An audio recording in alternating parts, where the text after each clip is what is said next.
Hi, thanks for joining us for the Family Plot, Gardening in the Mid-South. I'm Chris Cooper. Bring nature inside with houseplants. Today we'll show you some interesting options. Also, blackberries are a tasty garden treat. That's just ahead on the Family Plot, Gardening in the Mid-South. Production funding for the Family Plot, Gardening in the Mid-South is provided by the WKNO Production Fund, the WKNO Endowment Fund, and by viewers like you. Thank you.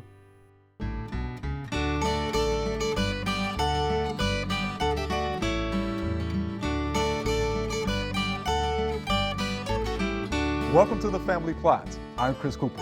Joining me today is Jill Mabry. Jill's a horticulturist at the Memphis Botanic Garden, and Mr. D will be joining me later. Glad to have you, Jill. Thank you for having me, Chris. Nice to be here. Yeah, so we're going to talk about houseplants. So I understand houseplants are widely popular now. They are. As people have been spending more time at home over the last couple years, a lot of people are rediscovering their home hobbies and things they can get into. So people who've maybe discovering houseplants for the first time, or those who've had plants for a while and they're just starting to get a little more into it, are discovering all the wild and crazy houseplants that are out there that are fun to collect and make a combination of with all the different shapes, colors, patterns on the leaves. Okay. So are houseplants easy to maintain and take care of? They can be. If you know what they need and you're able to give them the conditions that they need, they can be quite easy. For instance, a houseplant, a snake plant, the Sansevieria, has been a popular houseplant for quite some time. It's been around for a while. And this is what we think of as the typical snake plant with some different stripes of green on the leaves. Okay. And this likes low light all the way up to a bright indirect light. But most importantly is to let it dry in between waterings. During the summer, I can water these guys maybe once a week, maybe once every 2 weeks. But during the winter, that'll go down to maybe once a month or once every 6 weeks or so. Okay. The soil really needs to dry out in between waterings. That's pretty impressive for the wintertime. Yeah, once a month. Golly. It is. Well, they store water in their leaves. Yep. So they need to be able to dry out to be able to take advantage of that water. And as I said, this is the typical snake plant, but there are a lot of others out there that are becoming wildly popular these days. So one of them is this one, the whale fin Sansevieria, that grows typically as a single leaf like this. As it fills in the pot, it may start to send up a second leaf, but usually it's just going to be this one great big speckled leaf. And that's becoming quite a popular collectible houseplant currently. It's a pretty impressive leaf. It is. Pretty good size. And another Sansevieria that's popular right now is this other form that also typically grows as a single leaf. This is the baseball bat snake plant, baseball bat Sansevieria. And it does grow that way, nearly cylindrical. It's a pretty hefty plant. And another one to be real sure that you don't overwater, because it does store a lot of water in that leaf. Baseball bat. How about that? Okay. And another, to me, an even wilder one. This is called the walking Sansevieria. Walking. So it grows on these stilt-like roots. It's up above the level of the pot, and it spreads by sending out this new little baby plant on a runner. And eventually, as this gets a little bigger, it'll send down roots of its own. So if there's a pot next to it, it'll send down roots into another pot, and that's how it walks from pot to pot. Isn't that neat? Wow, pretty wild. So tell me this. I understand that you, I see that you have rocks in there. So what are the rocks for? Well, I've got a few rocks mixed into the potting medium. It is a very well-draining medium. The rocks were honestly to help it stay upright when I planted it. It's now gotten pretty well rooted, but it does tend to wobble a bit when it's first planted, being up on those stilts for roots. That's pretty impressive. And this one does have some pretty thorns, pretty sizable thorns to be aware of. So if you have maybe a small child in the house, that might not be the best bet. Okay. But we do have another. This is also a walking Sansevieria that is much easier to have around. You're not going to stab yourself on the ends of those leaves. This is a different species. This is Sansevieria gracilis, and it spreads the same way with these long pieces that come out and eventually will send down roots to walk into another pot. I like that, walk into another pot. Isn't that neat? Pretty neat. That is neat. So all the Sansevierias are considered a type of succulent. That means that they carry water inside their leaves. Okay. And then another thing people like to collect in their house plant are colorful plants. So this is an oxalis. Some people call it a purple shamrock. And we get the benefit of flowers as well as these colorful leaves. So they're real pretty on top, and they're also colorful underneath. Yeah, love the color. Isn't that pretty? And they like light. They can take nearly full sun. They need pretty strong light, medium to strong light to color up the best. And pretty regular water, once or twice a week would be fine for them. The leaves close up at night on these guys, which is a kind of fun little thing to come in at night and see it all closed up like it's asleep. I don't think I've seen the flowers before. Those are pretty. They are pretty. Nice. Nice pink shade that goes along nicely with the leaf color. Okay. And Great plants, God. similar color is the purple queen, which this is often grown here as an outdoor plant in the summertime. It goes by a number of names: purple queen, purple heart. Very sun. The more sun, the better. It'll color up the best in the sunlight, and it can take average water. It likes to dry out a bit in between waterings. And that is a Tradescantia.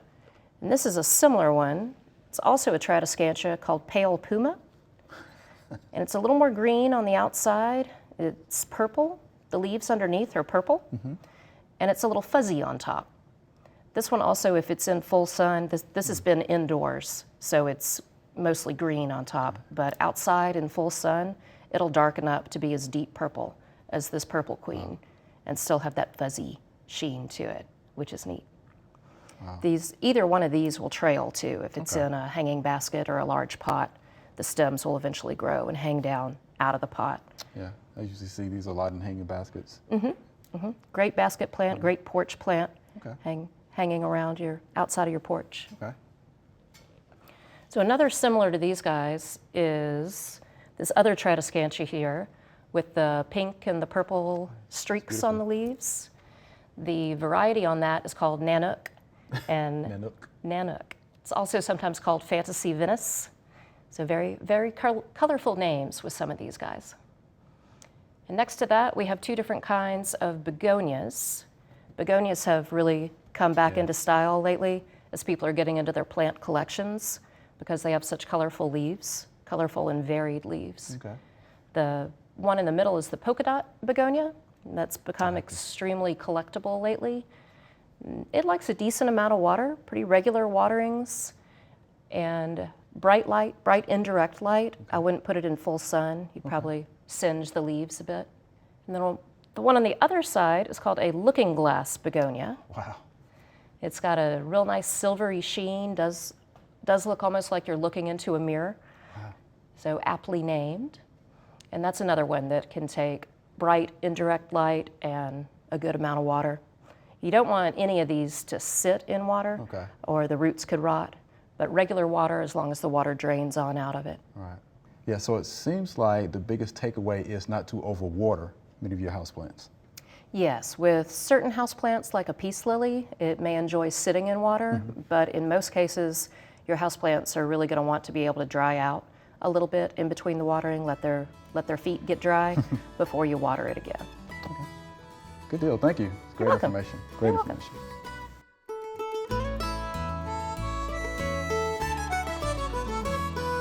I hear the old timers say this: sour versus sweet. Yeah, you're right on it, Chris, because that is an old timer's is. term. And those are terms used to describe the alkalinity or acidity of the soil, the pH, in other words, the pH. Right. And when I got to reading up on it, I found out that it originated when the pioneers crossed the United States going westward to determine where their best home site was. They would actually taste the soil. How about that? Yeah, and I hadn't tried that yet. I was going to do it. I thought, no, I'm not even going to do that even for Chris Cooper. I'm just not going to eat dirt. But it said that you could tell the alkalinity or the acidity of a soil by the way your taste buds reacted, and a sweet soil would be more alkaline. Go figure. Yeah. How about that? That's amazing. And it's sweet, meaning that it would be sweet as opposed to sour, which would be like a a fizzy. And I did read up where one guy actually did it, and he said that a really acidic soil or sour soil would taste like those, what's that candy? Those rocks that blow up in your mouth? That little candy that's fizzy, really fizzy? Yeah, the So it would be bubble? fizzy. Yeah. Okay, I think I know what you're talking about. Yeah, Little and it rock said an candies. alkaline Okay. soil or sweet soil would be like taking a dose of milk of magnesia. Wow. Yeah, coat chalky. Okay. It kind of coats your tongue. So I'm just taking their word for it. All right, Mr. D, so we have some blackberry plants here. We do, Yeah. and these are Natchez semi-erect blackberries. They were developed by the University of Arkansas. Okay. An excellent thornless, sweet blackberry. Thornless. So the first thing you look at when you plant blackberries is how large is the plant going to get? Okay. Because if you plant these a foot apart, and then when this plant's fully grown, it's going to be 5 feet tall All right. and 4 feet wide. So we've got it 4 feet of distance between these plants. They will be touching when they're fully grown. Okay. But you do pretty much, with a potted plant like this, treat it the same way you would plant a tree. You want to dig a wide planting hole. Wide, but Ooh, not we got deep. some Bermuda grass sod there. Oh, yeah. A wide planting hole, not a real deep one. Okay. We don't want to go any deeper. We want to plant it at the depth that it grew in the nursery. So, let me get some of this turf grass out of the way here. Let's see if we see any cutworms or any grub worms in there. And we're also looking for earthworms. Some more. Definitely have some good organic matter here in the top of the soil.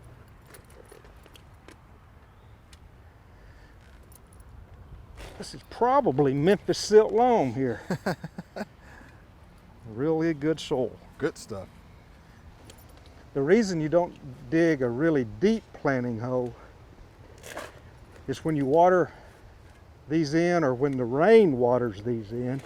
If you have a deep one, everything settles down and soil will wash in around the plant, and even though you may not have planted it too deeply, that's the net result. Right, it eventually gets deep. Yeah. Right. That's pretty close Yeah, right looks there. pretty good. Now, I'm going to score the side of this planting hole a little bit to make it easier for the roots to penetrate the side of the planting hole. Let's see if that's about right. Okay. Let's set that down in there and see if the top is going to be about right. How you think? Oh yeah, that's perfect. All right. Perfect. Okay. Okay, so let me score the sides with this.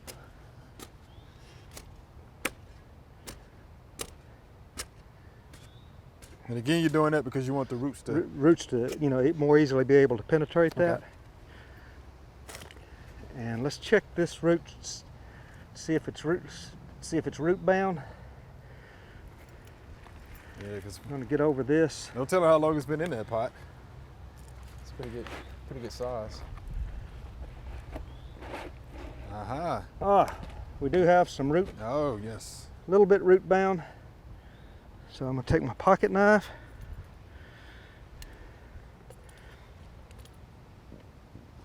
And make about 4 cuts. Okay. So I did a little bit of root pruning there. But that where I made those cuts, it's just like when you prune with pruning shears. Wherever you make a cut, you basically are telling that plant to do lateral development. Where I made those cuts, lateral roots will come out. Okay, let's get the looser dirt. Put this in. And the dirt goes back in the hole, right? We don't have to amend that hole with anything else, right? Right. I mean, you can, Okay. but I don't think it's necessary. With soil as good as we have here in this area. Okay. I really don't think it's necessary. I have Memphis silt loam on my property, and I don't add soil amendments to it. Now, while you're doing it, Mr. D, what do you think about this piece coming out here? Think that possibly needs to be pruned out? That's what you're going to have.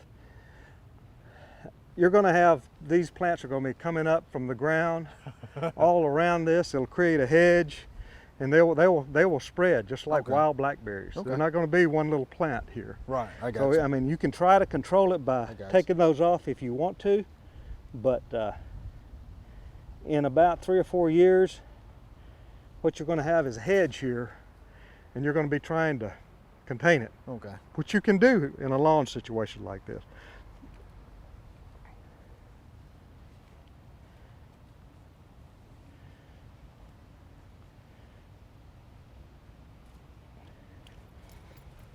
It looks like you've done this a time or two, Mr. D. Oh yeah, Do you like blackberries? I do. I do. I've got blackberries planted. Okay. With this variety, you're not even going to have to trellis it. I have trailing blackberries, and I'm always trying to keep them under control. They keep trying to leave their area. They keep infringing on my blueberry plants, and so I have to kind of do some pretty heavy pruning on them from time to time.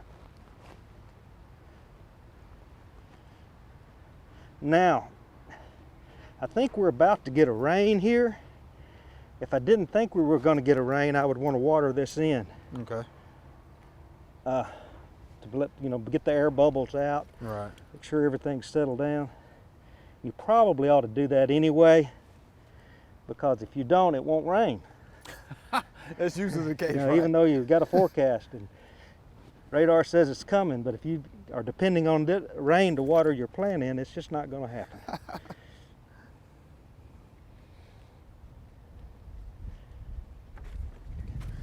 Now, is it a good idea to mulch that once you finish it? Do you have to do that, or is it necessary? You don't have Oh, to. you don't have to? It probably, more than anything, it might help prevent weeds. Mm-hmm. There's a few herbicides you can use around here. And with this Bermuda grass, Yes. you're probably going to need to use Post, and it's okay. It won't hurt the blackberries. And you can just spray it right up even on the edge of the plant, and it'll take the Bermuda grass out. It won't control broadleaf weeds. Okay, Okay. that little fella's okay now. I think it's all right. You see, I want to make sure I can see that original soil right there, and eventually, we can even pack it down a little bit. And Mr. D, while you're doing that, we definitely appreciate that demonstration. Oh, you're most Can't wait to see welcome. what this looks like in years to come. It'll be here. It'll be here after the Bermuda grass is grown, I think. Blackberries are very tough.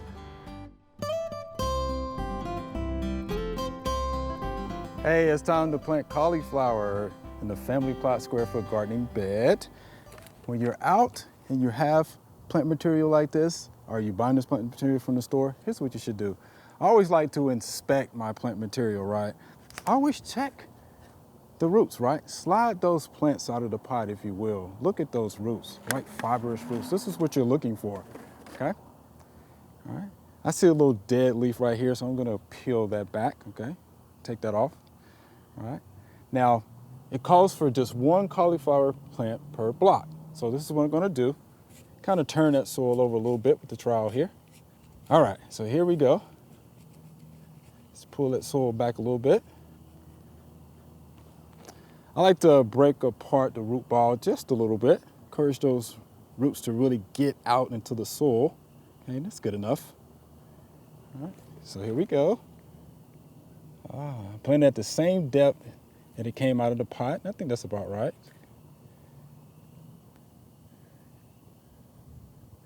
Make sure it's nice and firm under there. Okay. All right. And I think I'm going to pinch this leaf off. I don't like it touching the ground there. There you go. There you have it. There's our cauliflower. We'll get that watered in, and we'll see what happens in a few weeks, right?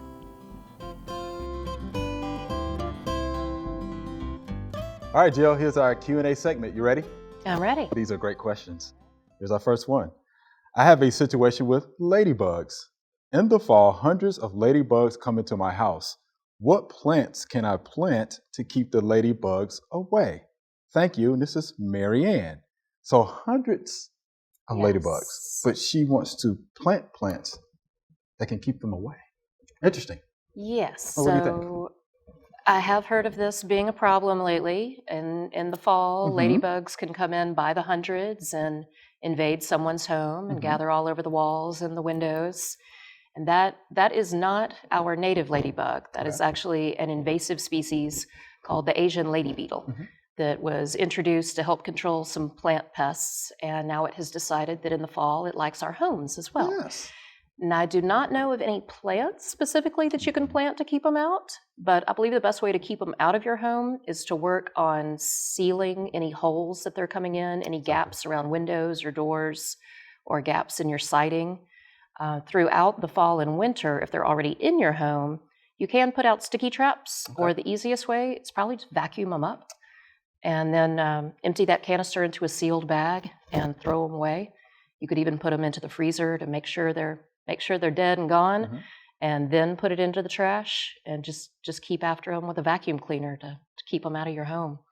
And unfortunately, they will bite, Yes. and they stink like a stink bug. Yes. So if you try to crush them, or if they think you're bothering you, they can just let out a stink and a white, a yellow secretion that Yeah. can stain your walls, and they're a pest. They're pests. You have to be careful with that. Cracks and crevices, get those sealed. Mhm. If you have holes in your screens, window Yes. screens, get those repaired. Right. Weather stripping by the doors. Mhm. Okay. And yeah, vacuum. Right. And if you want to, you can take them back outside. It's an option as well. But they are beneficial, in the garden because they will go after some of those pests. Yes, Right. they. Okay. All right, Marianne. So there you have it. Yeah. Hundreds of those inside of the house. We understand why. Yes. Thank you for the question. Here's our next via email. If you had to pick one kind of fertilizer for garden, flowering shrubs, and roses, what would it be? I've been told to use Triple 10 as a general purpose fertilizer. I really don't want to buy 6 or 8 different fertilizers. What do you think? And this is Rick from Corinth, Mississippi. So he wants one kind of fertilizer for the garden, flowering shrubs, and roses. What do you think? Well, that's a reasonable question. Mhm, sure. Nobody wants to go buy a ton of different fertilizers. I do not grow a lot of roses. Okay. I don't have a lot of rose experience. But at home, the general purpose fertilizer that I use is typically the Triple 10. Okay. And that seems to work fine on most of my annuals, perennials, shrubs. I also like to top dress with compost, something like Black Cow or another composted material once or twice a year in my heavy blooming beds or my vegetable beds. But I know roses have some specific requirements. They do need some specific nutrients that are a little different. Yeah. So if I were trying to grow something real specific like roses, I might also invest in a specific rose fertilizer. But in general, for most of my plants, I do just go with a Triple 10. Okay, that's good. Roses are heavy feeders. Okay. Triple 10, Triple 13, Triple 15, general all-purpose fertilizer. Mm-hmm. All right, because you have each of the elements Right. within that bag of fertilizer, right? This is what I'm going to say. For roses, for shrubs, and for your vegetable garden, or for your flower beds, get your soil tested. All right, go to your local extension office, get your soil tested. That way you would know specifically which fertilizer to use for your garden, for your shrubs, for your roses. That's a great idea, because otherwise you are just guessing, You're just guessing. and you may be adding something that you have too much of already. That's right. So you're right. Getting the soil tested would be a great first step. Yeah, because like we always say, why guess? Soil test. Yes. All right. There you have it. All right. So it's going to tell Good. you specifically what you need to add, to your garden to grow the shrubs or the vegetables or whatever it is that you Right. want. Good advice. Good suggestion. All right. So you have it, Mr. Rick. Yeah, go down to the Mississippi State Extension office. Get your soil tested. They'll do that for you and let you know exactly what you need for your garden. Thank you for that question. Here's our next via email. What type of insect is affecting my ficus leaves? They turn yellow and have a white spot on the underside of the leaf. It is too large to take outside to spray. So how can I treat it indoors without damaging my hardwood floors? So first, there's an insect pest, and I actually think it's a mealybug from what I can see. It's kind of distorted, Right. but it looks like a mealybug. I know it's not a scale, And of course, I know mealybugs do attack or feed on ficus plants, Yes. right? They have piercing, sucking mouth parts. Right. They're looking for plant sap, okay? So to treat that, of course, you could use something like insecticidal soap. I like the neem oils would be effective on controlling the mealybugs, but it's indoors and she can't move it outside because it's so large. So So for what that, would you recommend? I would suggest something that's a systemic, Okay. that's something that can be applied to the roots, to the plant pot itself. Okay. And that way the plant will bring it up through the roots and distribute that insecticide throughout its sap. And that way she's not going to have to spray or risk damaging her hardwood floors or anything else inside the home. Right. It's important to follow the directions on that. Usually it'll give you an indication depending on the circumference of the plant as to how much you need. But that way, at least she's going to be applying it directly to the pot, Right. to the roots, and not risk spraying inside her home. Right. Yeah, so read and follow the label on that product. And I think that should work for you. Yeah, but do be careful because you're going to have to add some water, Yes. to that pot, right? To get that Yes. mixture correct. So yeah, be careful with those hardwood floors. So thank you for that question. Jill, that was fun. Thank you much. You're welcome. Appreciate that. You're welcome. All right. Remember, we love to hear from you.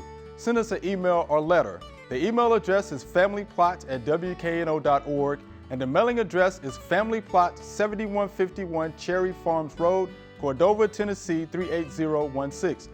Or you can go online to familyplotgarden.com. That's all we have time for today. Thanks for watching.